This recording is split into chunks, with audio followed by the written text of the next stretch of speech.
예수 그리스도를 구주로 영접한 믿음의 사람들에게 가장 놀라운 발견은 누구든지 그리스도 안에서는 얼마든지 자신의 삶을 변화시킬 수 있다는 것입니다. 도저히 바꾸어질 것 같지 않은 내 삶이 어느 날 하나님의 은혜로 나도 모르게 내 마음의 태도가 바꾸어지고 또 자신의 삶의 전체가 달라집니다. 이것은 참으로 내가 나를 보아도 이해가 되지 않는 놀라운 사건이 아닐 수가 없습니다. 달라질 수 있다, 바뀌어질 수 있다, 내 자신의 존재가 지금보다 앞으로 더 나아질 수가 있다. 이것은 기독교 신앙의 핵심입니다. 그래서 사도 바울은 자신의 변화된 경험을 바탕으로 이렇게 고백합니다. 누구든지 그리스도 안에 있으면 새로운 피조물이라. 이전 것은 지나갔으니 보라 새 것이 되었도다. 이것은 믿음의 자녀 되신 하나님의 은혜요 축복입니다. 사랑하는 여러분, 인생을 살아가면서 가장 큰 불행은 전혀 달라지지 않는 자신의 모습을 보는 것입니다. 소위 그리스도인이라는 이름으로 오랜 세월 동안 신앙생활을 해왔다고 말하지만 마음의 평정을 잃어버리고 그 생각은 언제나 부정적인 것으로 압도되고 있다고 한다면 그는 하나님 앞에서나 사람 앞에서 참으로 부끄러운 존재인 것입니다. 에스겔 선지자는 이런 사람들은 하나님의 말씀을 들으려고 하지도 않는다라고 했습니다. 뿐만 아니라 사도 바울은 이런 사람들을 가리켜서 그 마음이 굳어짐으로 말미암아 결국 하나님의 생명에서 떠나 있다라고 말씀을 하고 있습니다. 여러분, 우리가 참으로 살아가면서 또 자신을 돌아보면서 두려워해야 될 것은 마음이 굳어지는 것입니다.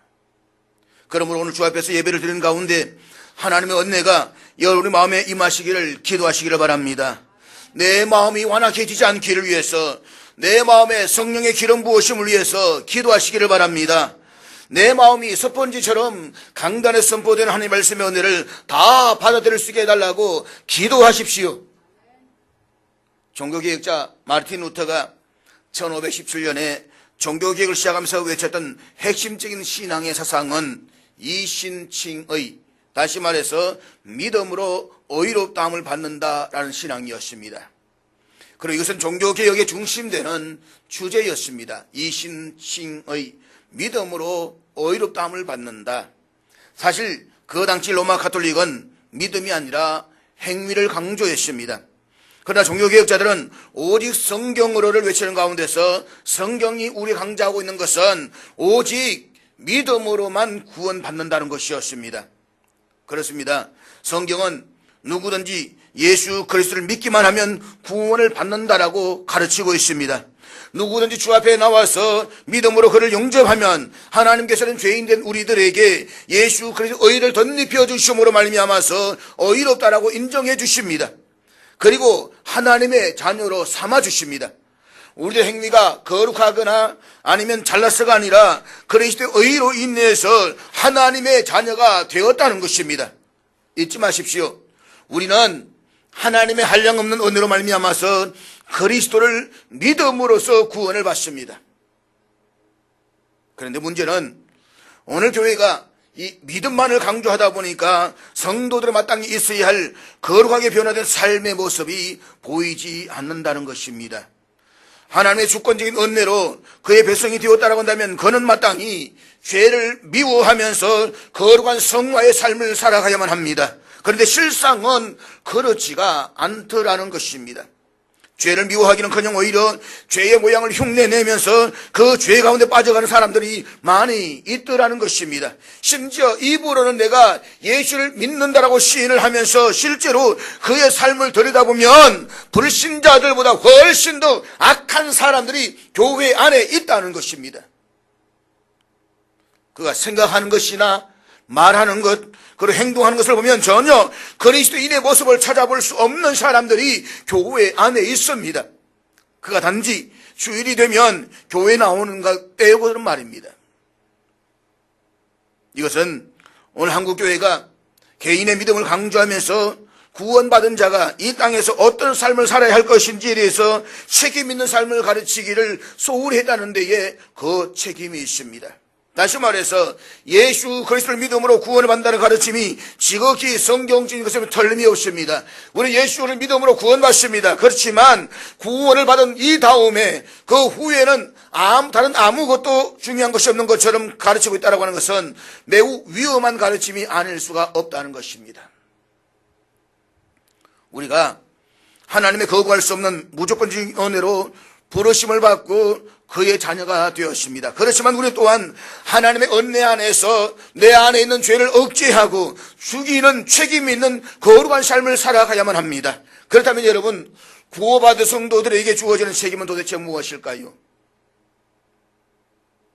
오늘 본문 뜻밖에도 이 질문에 대한 하나님의 대답을 발견할 수가 있습니다.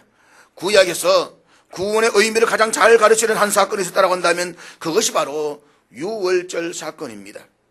하나님을 거역하던 바로와 애굽 땅을 향해서 그 땅에 있는 장자를 비롯한 모든 처음 난 것들이 멸망당할 것이라는 하나님의 선언이 선포됩니다.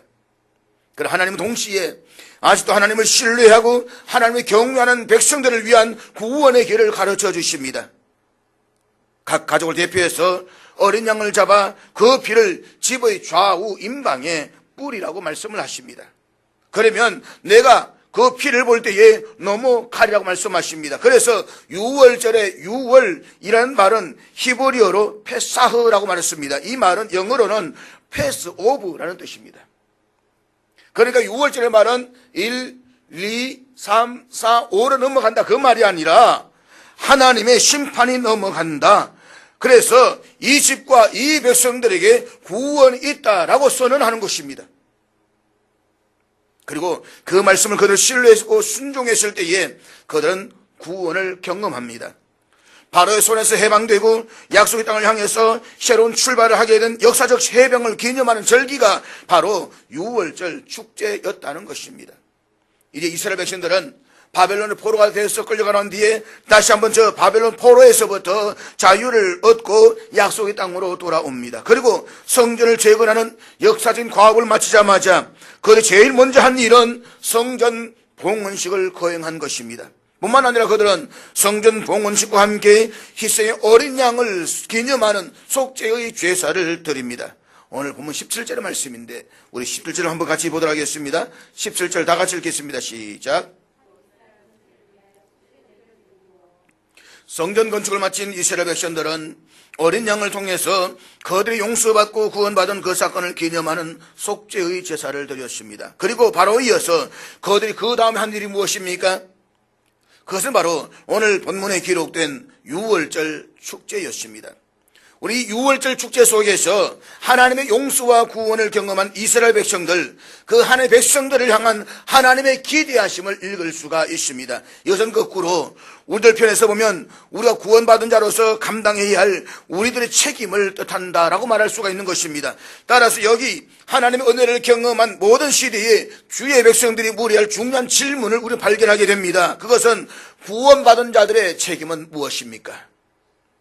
과연 용서받은 사람들의 책임은 무엇일까요? 첫째로 정결한 삶을 살아야 한다는 것입니다. 본문 20절 말씀을 같이 보도록 하겠습니다. 20절 다 같이 읽겠습니다. 시작. 여기에서 유월절의 키워드는 정결이라는 단어에 있습니다. 사람들이 일제히 몸을 정결하게 하며 오늘 본문 하나님께서는 그의 백성들을 유월절 어린 양의 희생을 근거로 구원하시고 그들을 용서하시고 보호하신 목적이 무엇인가? 이제부터 정결한 삶을 살라는 것입니다. 이스라엘 백성들은 유월절이 시작되자마자 그날 저녁부터 무교병이라고 하는 아주 특별한 떡을 먹기 시작합니다. 무교병이라고 하는 것은 누룩이 없는 떡을 말합니다. 그들이 유월절 축제를 진행하면서 누룩이 없는 무교병이라는 떡을 먹은 이유가 어디에 있습니까? 사도 바울은 고린도전서 5장 7절에서 이 사건을 이렇게 설명하고 있습니다. 5장 7절 말씀 같이 읽겠습니다. 시작. 너희는 누룩 없는 자인데 새 덩어리가 되기 위하여 묵은 누룩을 내버리라. 우리의 유월절 양 곧 그리스도께서 희생되셨느니라. 성경을 보게 되면 누룩이라고 하는 것은 어떤 죄나 악을 상징할 때에 사용되고 있습니다. 그래서 누룩이 없는 떡을 먹었다라고 하는 것은 이제부터 악을 떠나서 거룩한 삶을 상징한다는 것을 말하고 있는 것입니다. 그 무교병을 6월절 첫날 저녁부터 먹기 시작한 것입니다. 다시 말하면 그들은 이제 순전하고 정결함으로 그들에게 새로운 삶을 주신 하나님 앞에 응답하고자 하는 신앙 고백이라고 말할 수가 있습니다. 오늘 살아가는 그리스도인들이 예수를 믿어 용서받고 구원을 받았다라고 고백을 할 때에 성경적 구원의 의미는 언제나 죄로부터의 구원입니다. 다시 말하면 우리가 죄로부터 용서받고 구원받은 것이 사실이라고 한다면 이제부터 우리의 삶은 죄로부터 떠난 삶이어야 한다는 것입니다. 좀 더 이야기하면 우리가 용서받고 구원을 받았다라고 하는 것은 거룩한 삶의 시작을 뜻하는 것입니다. 그래서 기독교 교리에서 구원이라고 하는 것은 성화의 시작이라고 말할 수가 있습니다. 그리스도인들이 비록 하나님 말할 수 없는 은혜로 의롭게 되고 구원이 이루어졌다라고 할지라도 성도는 자신에게 남아있는 죄의 오염으로부터 정결함을 통해서 그리스도를 닮아가게 됩니다. 그것을 신학적인 용어로 성화라고 이야기를 합니다. 그러니까 그리스도인으로서 예수 그리스도를 구주로 고백하고 중생함으로 거듭난 사람의 삶의 시작이 바로 성화라고 하는 것입니다. 이 성화를 다른 말로 말하면 정화라는 단어로 쓰여질 수가 있습니다. 오늘 본문에서 강조되는 단어가 바로 정화라는 단어입니다. 혹은 정결이라는 단어로 사용될 수도 있습니다. 다시 말하면 이제 하나님의 은혜와 사랑으로 용서를 받고 구원을 경험한 백성들에게 주님께서 기대하시는 거룩한 기대 삶은 경건한 정결한 삶을 살아가라는 것입니다. 기억하십시오. 우리가 예수를 믿고 죄의 사함을 받았다는 고백을 용서를 받았으니까 이제부터는 마음대로 살아도 좋다라는 죄에 대한 면죄부를 뜻하는 것은 절대로 아닙니다. 신약 성경에 기록되던 당시부터 예수를 믿음으로 용서받고 구원을 받았으니까 이제부터는 아무렇게나 살아도 상관이 없다고 가르치는 잘못된 이단이 있었습니다. 그들을 가리켜서 교회사에서는 무율법주의자라고 했습니다. 여러분, 우리가 믿는 기독교는 결코 율법주의가 아닙니다. 기독교는 율법을 지킴으로써 구원을 받는 종교가 아닙니다. 그리고 아무도 율법을 지킴으로써 구원을 받을 사람은 없습니다. 그러나 기독교는 동시에 무율법주의자도 아니라는 것입니다. 다시 말하면 율법을 지킴으로써 구원을 받을 수 없다라고 해서 율법이 필요 없다라는 것이 아닙니다. 예수 그리스도를 믿고 용서받고 구원을 받은 사람들에게 하나님의 율법은 새로운 삶의 표준, 거룩한 기대가 될 수 있습니다. 우리는 이제 그 거룩한 삶의 표준을 따라서 살아갈 수가 있어야 되는 것입니다. 베드로전서 1장 2절에 보면 베드로는 그리스도인이라는 존재에 대해서 이렇게 설명을 하고 있습니다. 예수 그리스도의 피뿌림을 얻기 위하여 택하심을 받은 자들이다. 마치 6월절에 어린 양이 죽어 그 핏부름으로 말미암아서 그들이 보호받고 용서를 받은 것처럼 성도들은 예수 그리스도의 핏부름을 얻기 위해서 택하심을 입은 자들입니다. 그것이 성도의 정체성입니다. 그런데 사도 베드로는 이어지는 말씀에서 그리스도의 핏부름으로 인해서 용서받고 구원을 받은 사람들의 책임에 대해서도 말씀하고 있습니다. 베드로전서 1장 15절 말씀 우리 같이 읽도록 하겠습니다. 다 같이 읽겠습니다. 시작. 오직 너희를 부르신 거룩한 이처럼 너희도 모든 행실에 거룩한 자가 되라. 그리스도의 피 뿌리심으로 용서를 받은 사람들에게 중요한 책임은 이제 우리 삶의 모든 영역에 있어서 거룩함을 추구하는 삶이어야 한다는 것입니다. 이것은 구원받은 사람은 결코 외면할 수 없는 거룩한 책임이라고 말할 수가 있습니다. 그렇습니다. 이제 그리스도의 이름으로 구원을 받은 사람들, 그래서 그 그리스도를 구원받은 모든 사람들은 그리스도 안에서 거룩한 삶을 살아가야만 합니다. 그런데 우리가 거룩하다라고 말하면 무슨 아주 지루하고 엄숙한 것을 생각하기가 쉽습니다. 그러나 거룩이라고 하는 것은 그런 것이 아닙니다. 구원의 기쁨과 감사의 사건인 것처럼 다시 말해서 구원받은 사람 살아가야 할 거룩한 삶이라고 하는 것도 즐거운 삶이어야 된다는 것입니다. 그래서 성경은 구원받은 사람들에 두 번째 책임에 대해서 말씀하고 있습니다. 그러니까 구원받은 사람이 주어지는 책임이 무엇입니까? 둘째로 구원받은 사람은 즐거운 삶을 누리면서 살아가야 한다는 것입니다. 구원받은 사람이 주어지는 책임은 거룩한 삶과 함께 이제부터 즐거운 삶을 누릴 수가 있어야만 합니다. 일반적으로 거룩한 삶을 산다라고 했을 때 우리는 죄를 짓지 않는 것, 그래서 죄를 짓지 않기 위해서 몸부림을 치는 것, 이것도 안 하고 저것도 안 하는 것과 같은 소극적인 의미로 이해할 수가 있습니다. 한때 우리 교회에서는 교회 오면 아주 거룩이라는 이름에서 웃어서도 안 되고 목소리를 높여서도 안 되고 아주 목에 쫙 목소리를 깔면서 거룩함을 보여야만 했습니다. 그러나 여러분, 그것은 거룩이 아닙니다. 우리가 거룩함을 산다라고 하는 것은 하나님의 기대를 따라 살아가는 것입니다. 그것은 즐거운 삶인 것입니다. 그것은 행복한 삶인 것입니다. 기쁨의 삶인 것입니다. 잊지 마십시오. 하나님은 구원받을 모든 사람들이 구원의 노래를 부르며 성령이 주시는 충만한 기쁨을 가지고 거룩한 삶의 길을 걸어가시는 것을 보고 싶어 하십니다. 그것이 오늘 본문에서도 그대로 나타나고 있습니다. 어떤 모습으로 유월절을 지키고 있는 걸 한번 본문을 통해서 살펴보십시오. 본문 22절 말씀 우리 한번 같이 보도록 하겠습니다. 22절 다 같이 읽겠습니다. 시작. 여기에 보면 즐거움으로 이래 동안 무교절을 지켰으니라고 했습니다. 여기서 무교절은 유월절과 같은 절기입니다. 그러니까 유월절에 무교병을 먹으니까 무교절이라고도 하는 것입니다. 그런데 그 한 주간 동안 그들은 슬픔 가운데 지켰습니까? 고통 가운데 지켰습니까? 괴로운 가운데 지켰습니까?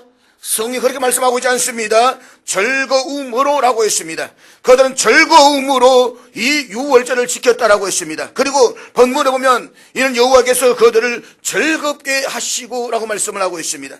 그렇습니다. 하나님은 우리를 즐겁게 하시는 분이십니다. 우리는 때로 하나님의 이미지를 생각할 때에 하나님은 아주 지엄하신 분으로서 우리를 힘들게 하시고 고통스럽게 하시는 분으로 생각을 합니다. 그러나 그것은 성경이 우리에게 가르치시는 하나님이 아닙니다. 하나님은 우리를 즐겁게 하시는 하나님이십니다. 때로 하나님은 우리를 웃게 만드시는 하나님이십니다. 사랑하는 여러분, 우리가 신뢰하고 따라가는 하나님은 우리가 즐거움으로 사는 것을 기뻐하십니다. 그렇기 때문에 성경은 우리의 마음속에 그 즐거움을 주시는 하나님이시라고 선포하고 있습니다. 그래서 우리가 거룩한 개념을 이해하게 될 때에 이 거룩을 기쁨이나 즐거움의 반대로 이해하는 것은 잘못되었다는 것입니다. 생각해 보십시오. 어느 누가 자녀를 결혼시켜 놔가지고 세상에 내보내면서 정말로 고통 가운데 아주 근엄한 모습으로 웃음 없는 모습 살기를 바라는 부모가 어디에 있습니까? 너 이제 결혼했으니까, 가정을 이루었으니까 해프게 살지 말고 웃지도 말고 그냥 근엄하게 살아라, 그렇게 이야기하는 부모가 세상에 어디에 있습니까? 하나님도 마찬가지입니다. 그러므로 우리가 거룩하게 사는 것은 동시에 그것은 기뻐하며 살 수 있는 모습을 사실을 우리는 잊지 말아야 되는 것입니다. 우리는 거룩하게 살면서 행복하게 살 수가 있습니다. 또 그렇게 살아야만 합니다. 침례교의 유명한 설교자 가운데 존 파이프라는 목사님이 계십니다. 이 목사님은 자신의 정체성을 이야기할 때에 나는 기독교 희락주의자다라는 유명한 말을 했습니다. 다시 말하면 기독교인들, 그리스도인들도 정말 기쁨을 즐거워하며 살 수가 있어야 된다는 것입니다. 그러나 기억하십시오. 이 희락주의는 세속적인 쾌락주의와는 분명히 구별되어져야 되는 것입니다. 어떤 세상의 즐거움을 통해서 기뻐하는 것이 아닙니다. 세상의 재물을 통해서 기뻐하는 것이 아닙니다. 세상의 유의를 통해서 기뻐하는 것이 아닙니다. 하나님이 주시는 성령 안에서 기뻐하는 삶인 것입니다. 그래서 존 파이퍼 목사님의 선책 가운데 보면 하나님의 기쁨이라는 책이 있습니다. 이 책에는 이런 내용이 있습니다. 그 누구도 불행한 하나님과 함께 영원한 하늘 아래에서 지내고 싶지는 않을 것이다. 내 주인의 즐거움에 참여할지다 라는 주님의 말씀은 행복하신 하나님과 영원히 지내라고 우리를 초대하는 것이다. 예수님이 이 땅에 오시고 죽으신 것은 하나님의 기쁨을 우리 안에 주셔서 우리에게 충만한 기쁨을 안겨주시려는 것이다. 그렇습니다. 우리 장차 천국에서 하나님과 영원히 살아가게 될 것입니다. 한 1년 살다가 헤어지는 것이 아닙니다. 10년쯤 살다가 헤어지는 것도 아닙니다. 아니 100년쯤 살다가 헤어지는 것도 아닙니다. 영원히 하나님 존재에서 살아가게 된다고 말씀하십니다. 그런데 여러분, 그 하나님이 아주 근엄하시고 거룩하기만 하고 우리의 생활은 두렵고 무서운 하나님이라고 한번 상상해 보십시오. 그 하나님과 영원히 산다라고 하는 것은 문자 그대로 얼마나 고통스러운 것이겠습니까? 저는 그 천국은 못 가겠습니다. 질려서 못 가겠습니다. 숨도 못 쉬어서 못 가겠습니다. 지엄하신 그분 앞에서 그냥 딱 부동자세를 딱 취한 가운데서 두려움과 떨림으로 영원히 살아야 된다고 하는 것은 생각만 해도 끔찍하지 않을 수가 없는 것입니다. 그러나 기억하십시오. 우리의 하나님은 행복한 하나님이십니다. 그 하나님과 함께 사는 것은 행복한 삶이라는 것을 믿으시기를 바랍니다. 세상에 그 어떤 즐거움을 바꿀 수 없는 기쁨이 그 안에 있다는 것을 믿으시기를 바랍니다. 그러므로 가장 정상적인 그리스도인의 삶은 하나님의 기쁨이 충만한 삶을 살아가는 것입니다. 그래서 하나님의 백성들이 하나님 앞에서 범죄했을 때에 첫 번째로 일어난 사건은 그의 삶에 기쁨이 없어진다는 것입니다. 내 마음에 진정한 즐거움이 없어진다는 것입니다. 그것은 엄격하게 말하면 구원의 즐거움이 상실되는 것입니다. 물론 그리스도인들이 범죄를 한다라고 해서 구원이 이루어져 버리는 것은 아닙니다. 그러나 우리가 범죄를 하는 순간 구원받은 즐거움은 즉각적으로 우리에게서 떠나가 버리고 마는 것입니다. 다윗이 범죄를 했을 때에 그는 하나님 앞에 나와서 간절한 심정으로 참회의 기도를 드립니다.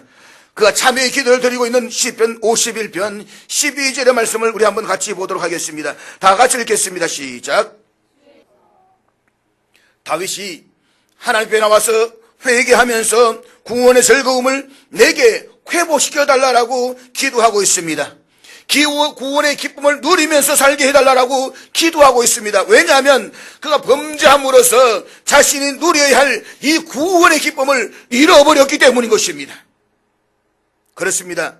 내가 하나님과의 올바른 관계 안에 살고 있다고 한다면 우리 안에서 일할 수 있는 놀라운 삶의 모습은 기쁨으로 충만한 삶을 살아갈 수가 있는 것입니다.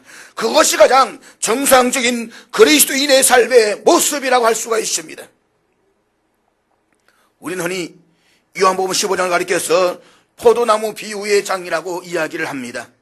예수님께서는 나는 포도나무요 너희는 가지라고 말씀을 하셨습니다. 가지가 된 우리가 포도나무이신 예수님께 붙어 있을 때에 맺어야 할 열매는 어떤 열매일까요? 요한복음 15장 11절 말씀 우리가 같이 읽도록 하겠습니다. 같이 읽습니다. 시작. 내가 이것을 너희에게 이르면 내 기쁨이 너희 안에 있어 너희 기쁨을 충만하게 하려 함이니라. 우리가 정말 예수님과 연합되어서 그분의 생명이 나를 지배하고 있을 때에 내 안에서 일어날 수 있는 삶의 모습은 충만한 기쁨의 삶을 살아가는 것입니다. 그렇기 때문에 예수를 믿고 교회에 나오면서도 인상을 쓰고 있는 사람은 뭔가 잘못되어도 한참 잘못되었습니다. 그래서 옆에 있는 사람이 한번 관상을 자세히 보시기를 바랍니다. 정상인가 비정상인가 한번 째려보시기를 바랍니다. 한번. 만약 그 얼굴에 기쁨이 나타나고 있지 못하다고 한다면 옆에 있는 분에게 한번 이렇게 말해보시기 바랍니다. 비정상이시네요.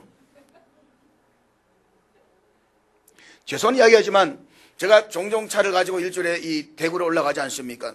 올라가다 휴게소에 세우게 되면 관광차들이 꽤 많이 있습니다. 그런데 내려서 들어온 사람들의 이야기와 얼굴을 보면 저 기독교인이다 아니다가 거의 대부분 표가 납니다.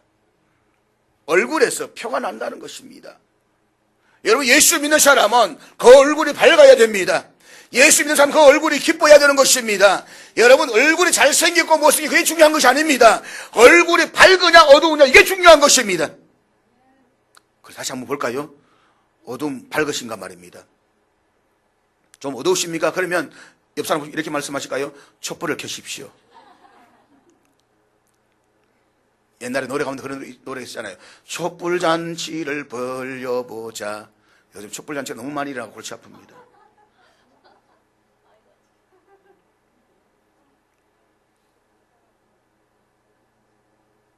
사랑하는 여러분, 기억하십시오. 그리스도인으로서의 지극히 정상적인 삶의 모습은 예수님이 기뻐하시는 모습을 우리 영혼에 충만하게 채우는 것입니다. 구원받은 사람은 그렇게 살아야만 합니다. 이유가 무엇입니까? 우리가 만약에 이런 삶의 기쁨을 살고 있지 못한다고 한다면 우리를 보고 예수를 믿을 사람이 누가 있겠습니까? 그런 한 앞에 나올 사람이 누가 있겠습니까? 그런 예수를 믿고 살 사람이 도대체 누가 있겠습니까? 잊지 마십시오. 우리의 즐거운 삶, 우리의 행복한 삶은 바로 복음을 전하는 가장 중요한 통로가 될 것입니다. 그러므로 구원받은 사람의 삶의 책임이 무엇입니까? 첫째가 거룩한 삶이라고 한다면 둘째는 즐거운 삶입니다. 그러나 구원받은 사람의 그 삶의 책임이 거룩하게 살고 기쁘게 사는 개인적인 영역에서만 끝나지 않는다는 것을 기억하시기 바랍니다. 그래서 세 번째는 세상을 변화시키는 삶을 살아야만 합니다. 다시 말하면 우리의 구원에는 선교적 목적이 또한 포함되어 있다는 사실을 잊지 말아야만 합니다. 오늘 본문 21절에 보면 6월절 축제의 초대를 받은 사람들의 모습 가운데 뜻밖에도 이방인들의 일부를 볼 수가 있습니다. 본문 21절 말씀 같이 볼까요? 21절 다 같이 읽겠습니다. 시작. 좀 내용이 어렵게 번역되어져 있습니다. 근데 이 말의 뜻은 이렇습니다. 본래는 이 사람들이 이방 사람이었는데 이제 이스라엘 사람들에 속하고 자신들도 이방 문화의 더러움들을 내버리고 포기하고 이스라엘 하나님을 자기 하나님을 택한 사람들, 그리고 그 여호와 하나님을 찾는 사람들이 이 잔치에 초대를 받았다는 것입니다. 그렇습니다. 사실 6월절의 전통은 처음부터 이스라엘 백성들만을 위한 것이 아니라 이방 사람들도 참여할 수 있는 축제로 마련된 사실이라는 것을 성경은 우리에게 가르치고 있습니다. 그것이 출애굽기 12장 48절에 나오는데 여기 보면 최초의 6월절의 모습을 우리가 볼 수가 있습니다. 같이 읽겠습니다. 시작. 그러니까 타국 사람들도 6월절에 참여할 수가 있다는 것입니다. 그러나 단 한 가지 조건이 있었습니다. 그것은 할례를 받아야만 했습니다. 이 할례는 구약 성경에서 하나님의 백성이 되는 표시였습니다. 이 할례를 통해서 자신이 하나님의 백성이라는 사실을 증거했습니다. 신약 성경에서 하나님의 백성이 되는 표지는 세례입니다. 우리가 세례를 받는 것은 그것을 통해서 내가 그리스도인이 되었다는 사실을 증거하는 것입니다. 누구든지 인격적으로 예수 그리스도를 구주로 영접하고 믿으면 세례를 받을 수가 있습니다. 사랑하는 여러분, 여기에 마지막 명령이 있습니다. 성경의 가장 중요한 지상 명령이 있습니다. 마태복음 28장 19절에 보면 예수님께서 이 땅에서 제자들에게 마지막으로 주셨던 말씀을 기억해 보시기를 바랍니다. 같이 읽도록 하겠습니다. 28장 19절 말씀 우리 같이 읽습니다. 시작. 그러므로 너희는 가서 모든 민족을 제자로 삼아 아버지와 아들과 성령의 이름으로 세례를 베풀고, 모든 민족을 제자로 삼아 아버지와 아들과 성령의 이름으로 세례를 베풀라는 것입니다. 이 초대가 완벽하게 실현된 천국의 광경을 한번 상상해 보십시오.